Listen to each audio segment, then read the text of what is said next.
পরের দিন আবার ড্রেক দুটো ডিম পাড়ে, আর তখনও সাপ তাদের উপর নজর রাখছিল।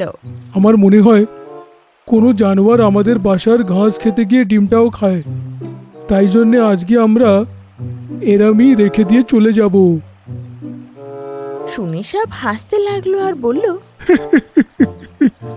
তুমি ঢেকে যাও বা এলো করে যাও, আমার হাত থেকে বাঁচতে পারবে না। ডাক আর ড্রেক ডিমগুলোকে এমনি রেখে চলে গেল, আর সেখানে লুকিয়ে গেল যেখানে আগের বার লুকিয়েছিল। ওদের প্ল্যান অনুযায়ী ঈগল পাশেরই একটা গাছে লুকিয়েছিল।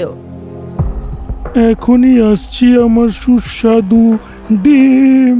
এটা বলে সাপ নিজের গর্ত থেকে বেরোয় আর ডিমের দিকে এগিয়ে যায়। যেই ও ডিমের কাছে পৌঁছালো, তো ঈগল দ্রুত তেড়ে এসে ওর ওপর ঝাঁপিয়ে পড়ল। সাপ ডিম খাওয়ার জন্য যেই ওর মুখ খুলল, ঈগল ওকে ধরে ফেলল।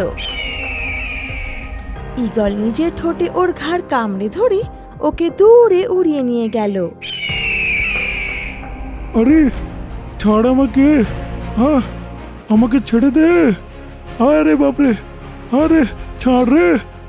এটা শুনে ঈগল খুব খুশি হলো আর উড়তে লাগলো। অনেকক্ষণ ওড়ার পর ও একটা পাহাড়ে গিয়ে থামলো। সেখানে আরো দুটো ঈগল অপেক্ষা করছিল।